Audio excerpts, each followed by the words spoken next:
Friends नमस्कार जय Jagannath teach with KP रे आपण मानकु मु स्वागत जनाऊँ। आज वीडियो रे मु आपण मानकु ओडिशार दीर्घतम सब कौन कौन अच्छी यह विषय में संपूर्ण वीडियो करने जाऊँगी। दयाकोरी आपड़ जब मो चैनल को प्रथम थर देखुंत एवं मो चैनल को सब्सक्राइब करूँ और पाखे थी बेल आइकन टी प्रेस कर दिखाँ जहाँद्वारा कि नुआ नुआ वीडियो अपलोड करी आपन नोटिफिकेशन सर्वप्रथम पाइपर। चलते जाना ओडिशार दीर्घतम सब कौन कौन।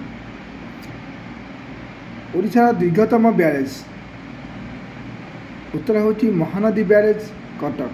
यह 1984 मसीह स्थापन कर ओडिशार दीर्घतम रेलपोल ये भी से महानदी रेलपोल यह कटक अच्छी महानदी ब्रिज उपर।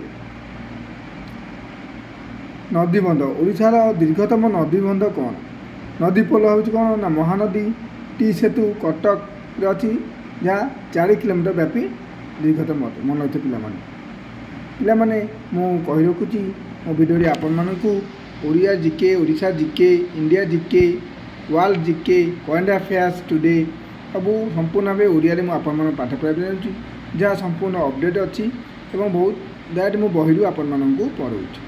आपण जानते बहुत जल्दी ओडिशा पुलिस एवं ओडिशा जेल वार्डर रिक्रुटमेंट होगा जाऊँगी।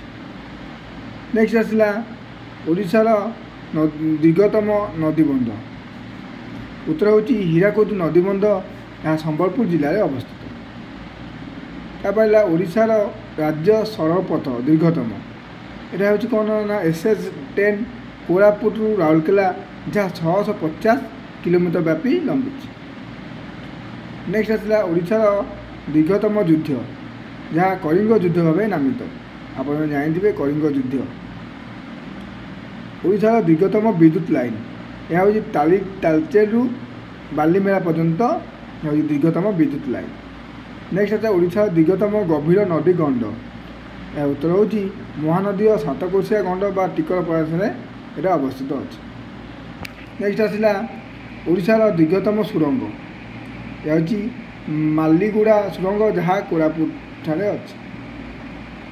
6 नंबर जातीय राजपथ ओडिशार जातीय दीर्घतम राजपथ हूँ 6 नंबर जातीय राजपथ या कलिकता माद्रास या नाम चेंज हो NH16 बा जातीय राजपथ 16 नंबर में नामित कर ओडिशार हूँ मध्य बारिपदारू ब्रह्मपुर हूँ बहुत बड़। नेक्स्ट आसला ओडिशार दीर्घतम रेलवे जंक्शन यहाँ हूँ खोर्धा रोड जंक्शन जहाँ जटनी भाव नामित।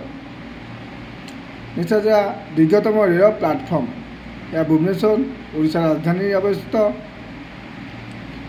दीर्घतम कोठा लंबारे हूँ सचिवालय कोठा भुवनेश्वर सेक्रेटेरिएट। नेक्स्ट दीर्घतम पार्क हूँ एकाम्र कानन भुवनेश्वर। वीडियोटी आपण मानकु किपरि लागिला कमेंट माध्यम निश्चय जनाइबे। थैंक यू जय जगन्नाथ।